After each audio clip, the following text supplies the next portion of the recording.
All right, welcome to episode 3. In the last episode, we were discussing moving into our new house. You had spoke about, your first therapist. I think you said you wanted to start off this episode by talking about the continuation of therapy with her. Yes. So after we moved into this house, I was starting to really unpack using like journaling, reading articles, reading books, looking up everything I could around the idea of basically DID or OSDD. I started reading about it on my own. So then I started trying to present to her my evidence based on everything I was looking up, why this diagnosis was seamlessly starting to come into my reality, and me recognizing these symptoms and being like, I understand that this is a rare disorder. I understand that this presents differently than how I am presenting to others around me, including the therapist. My internal knowing was like telling me, this is the reality. Look at the symptoms. Look at what you're reading about.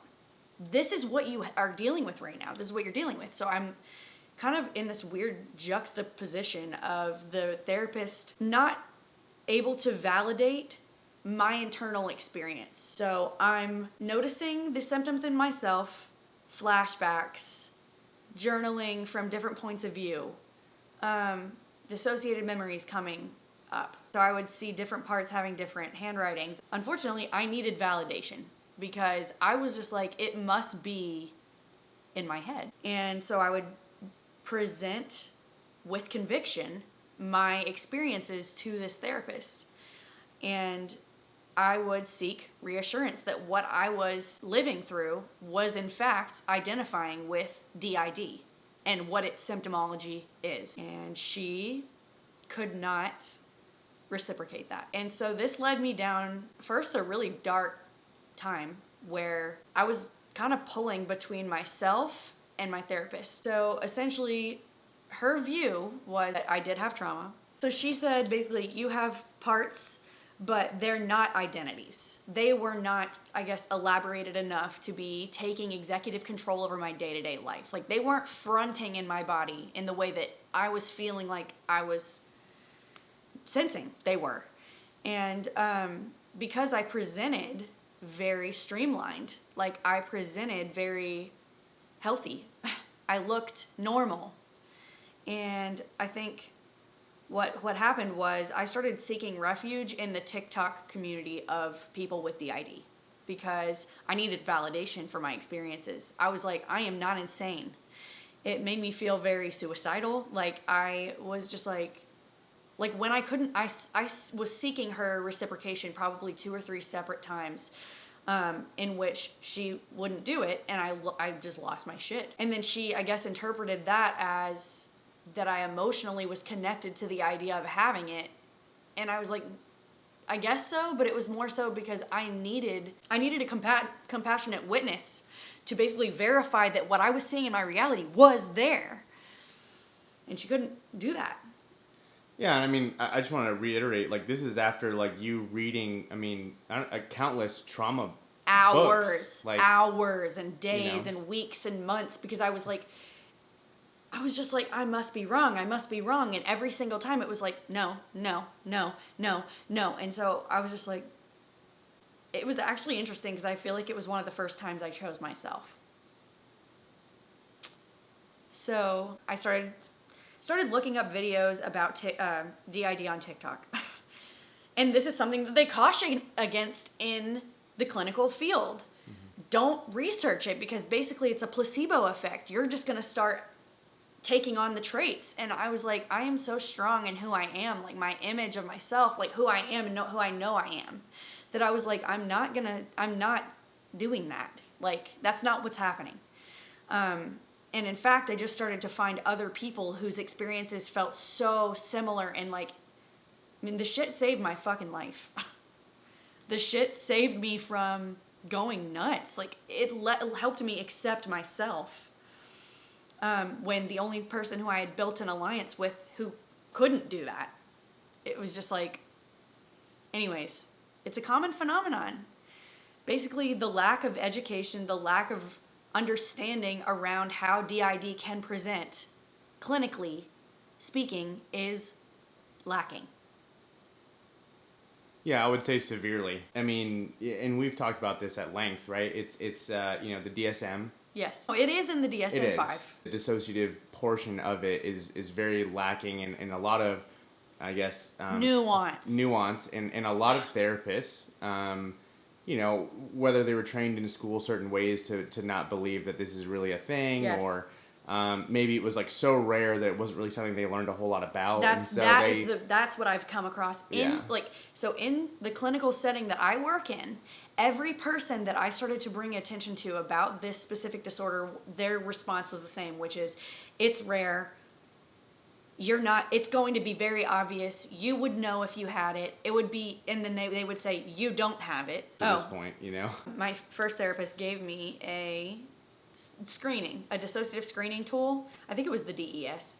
And I didn't show up with the symptomology of DID initially, because it's really, really difficult when your entire perspective, your whole life is this. You can't recognize that, you see yourself driving the bus, operating life from different alters. It's hidden from you. Yeah, as a person, you have to function. So basically they're saying, we're going to leave this mental health diagnosis up to the person who's mentally ill to decide whether or not they're seeing the symptoms. Yeah. Bro, I'm mentally ill, dude. I'm not going to see the symptoms. We got to have a better measure to determine.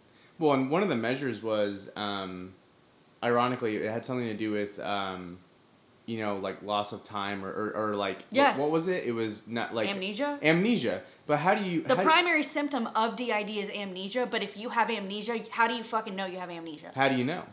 You've been functioning for the last 15, 20 years. With amnesia. And I've been coping with it. Yeah. Just like anybody with ADHD would, where they're forgetting everything all day long. Yeah. It could be easily overlooked. It just depends on what your amnesia is based around and how it functions. It's not just switching, because it's co-fronting, right? Yeah, so you have different parts that are basically tagging in and out. And so if you have the same 8 parts every single day routinely for the same things, you don't see those blips that are kind of dips and blips, boom, boom, boom, boom, boom, boom, boom, boom, between these switches. It feels seamless enough. You may miss 10 minutes here or 20 minutes there, 15 minutes here, 5 minutes there. Yeah, it's why you're late to everything anyway. Yes, dude. It's freaking hard. And it's very tricky to nail it down. And so when people say, oh no, you have to have overt switching, and you're waking up in the middle of the road wondering why some alter took you out in the middle of the road, essentially, it's not that way always. Not for everyone. It was not for me. No. Yeah. And so I had to fight that stigma. I had to stand up for myself. Yeah. Yeah. Yeah. Okay. So anyways, I find the TikTok community, and I want to insert a few of the videos that I did originally when I was discovering my system. So something that happens a lot, and maybe it's because we are still trying to figure out how everything is for us, is that whoever is in the body at the time forgets, or either maybe they don't know that there are others who are in here too. So whatever choices about what the person was doing to make themselves feel comfortable, they're why did we do that? I would never do that. Blah, blah, blah. They're unaware that we're sharing a body. So maybe that will improve with time. But it's the kind of thing where you, this person comes in and then throws out half your wardrobe because it's not theirs. They have no chill. Question. For other systems, do you guys have parts, alters that appear in the headspace to be a certain gender, but you know that they don't think that they are, or they don't like having a gender, and not even in a non-binary kind of way, they don't even want any gender, agender, no gender, no gendered. Gender resenting. It was really cool for me. It was just the most free I had felt in my life. I finally understood why I was the way I was, why the thoughts I had were the way they were, why I never felt like I fit in with anybody else. Why you seemingly wanted to wear, completely different things on different days, right? Yes, and the community themselves was composed of people who accepted everyone no matter what their identity, their gender, their feelings about blah blah blah. It didn't matter. Like there was unconditional acceptance, and like literally that was what I needed my entire life. I just needed to be accepted, and I needed to accept myself. And so coming into this community of people who I knew they wouldn't judge me. It was amazing. Yes, I want to see if I have anything else to say. Anybody has anything else to say in my head? There you go. Yeah. Okay, so to summarize, you were speaking with your therapist more and more. You're doing your own research on, trauma and trying to figure out what was wrong with you. Yep. You start understanding more about DID, and only because you start to relate to it. You're like, oh, this really kind of seems like me. And you really didn't even... I mean, it's not like you wanted that. Like, I remember you talking to me and being like, this is kind of scary. Like, what if this is true? Are you kidding me? Especially initially. I was terrified, and I was like... Well, you thought you were going to be shunned by the world. I mean, it was horrible. I was shunning myself. Yeah, I didn't even have to care about other people. I was so worried about already condemning myself from the get-go. In summary, right, you're doing all this. She's kind of saying, hey, she wasn't pushing you towards that diagnosis. You were kind of saying, hey, I think I'm actually presenting with this diagnosis. Like, and you're a smart person. You like to research and everything, right? So, yep. And I respect that.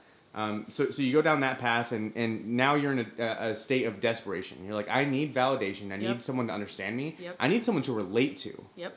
And so you found the TikTok community. Yeah.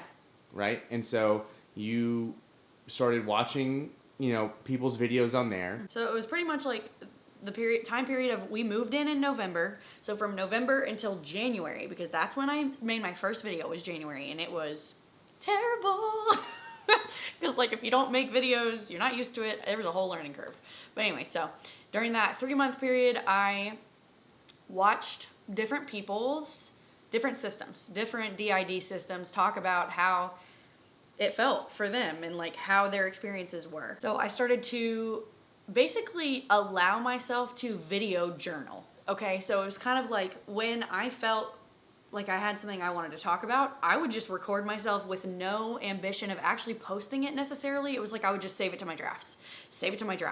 And then I started to be like, oh my God, this is like weird. Like it's literally changing. The different alters are different, but I mean, I have some recollection to an extent of recording it, or some of them, honestly, I didn't really have almost any recollection of recording it. And so eventually I started posting them, and then I started... I just cultivated my own little my little light system is what my name is, okay, in TikTok. I named my system. I actually got a little card from my job where I was working, and I did this sound healing with a certain like facilitator there, and she gave us all a card, and I looked at it and it was like, I am a light worker. I don't have to say it, I can just be it. And I was like, this is what I want. This is what I am. Like, I am this person. That's what I'm doing here at this recovery center. Like, I want to be the light for these people, for anyone. Well, that was the whole point of this. I mean, that was not the whole point, but part of the point of this video series was to be, I mean, honestly, it's to help other people. Sure, yes. It's to help get your story out there, but it's my story so that hopefully other people can see the judgment that is passed at a societal level is ridiculous. Yeah. And that like there's so much more to life. Yeah. So I got that card, and then I think right around then is when I changed my name on TikTok, and I really started like make myself this whole system TikTok for me. Yeah. To express myself, to talk about what I was thinking, relate. It's all you did for like a year. Teach other people. If I had information that I felt really helped me, I would share it.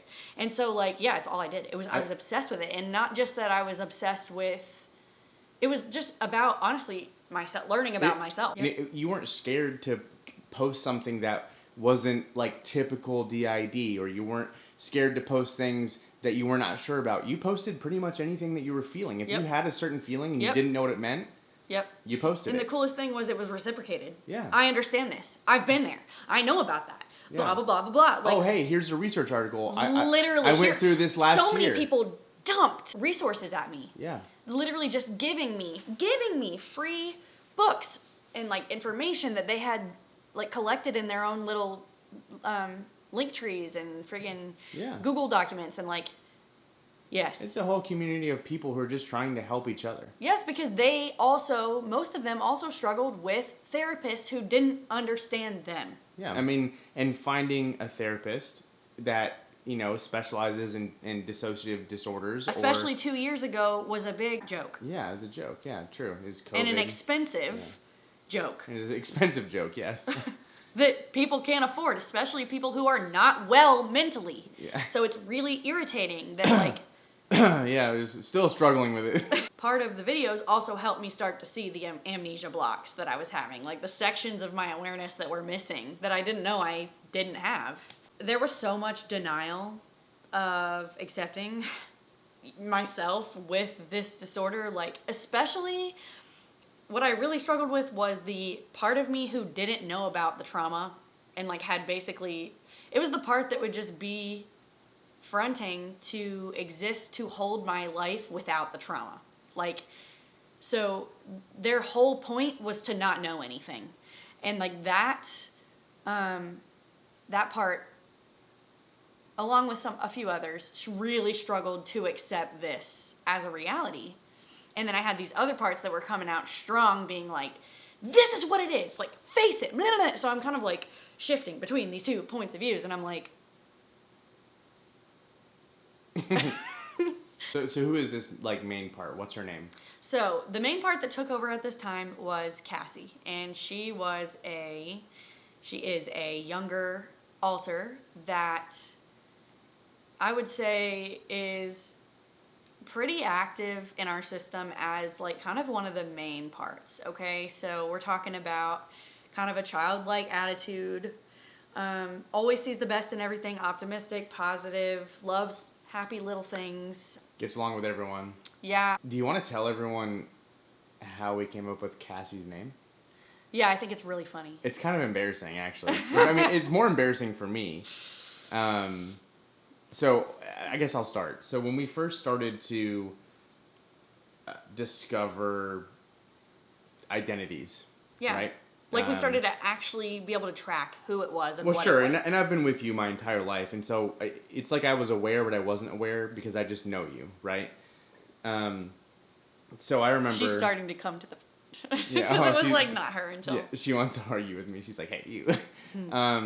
Yeah, so essentially, I've always struggled with, sexual encounters, which totally makes sense. Yeah.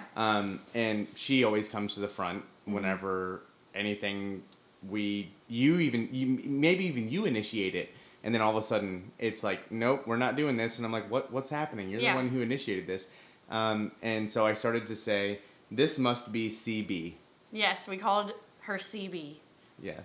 Which stands for cock block, because literally she was our system guardian of sexual activity. And anytime if she was able to switch in and block it, she was going to. And and it just, we've worked through that. We have. It has taken so long. Yeah, but it was definitely so funny to see the exact characteristics. Every time. You're involved, I'm involved, all of a sudden you're not involved, and I'm like, okay. Damn. This is over. CB is swooping in.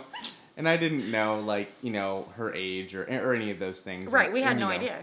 But I just knew the characteristics of things, and it's always been that way. I mean, it's been that way since we've been together. Right, so it's just hard because it's kind of we were just soaked in this reality. We have hardly even had a sexual relationship with almost anybody else anyways, so that was really confusing because we're I mean, honestly, I still feel kind of sad for how our existence has had to be in regards to sexuality. It's been very definitely different. It's been odd, but you know what? Doesn't matter, right? So, anyways, the CB is, so I called her CB. Yeah. We didn't know who she was or much about her at the time. It was sort of her, recognizing her and understanding her existence was separate, right? And recognizing the moments where she was there. Yeah. And I would say, oh, hey, hey, CB, or whatever, just for fun, just because it was just so obvious, right? Mm-hmm. Eventually we decided, that's inappropriate, so. No, it wasn't that it was inappropriate. She was like, I want a better name. Oh, yeah, okay. She's like, I don't want to be this name. I want a cute girly name. Meh. And I think I said Cassie, right? You picked it, I'm pretty sure. I think I did. But then she was like, yeah. Yeah. So yeah, that's what happened with that. So basically, Cassie took over in learning and understanding RDID, because Emily, this part who didn't know and was having to come to the terms of that we had trauma, had to tap out, I guess. And like Cassie would just come in and be like, no, I can handle this, which is so funny because she was little. And like she's basically the altar that governs a lot of our like littler parts that are, she's like the leader of the littles. So whatever. Anyways, my point is she's the babysitter. She is kind of, she's kind of the caretaker. Like, so she started caretaking the whole system. Like, she started caretaking Emily.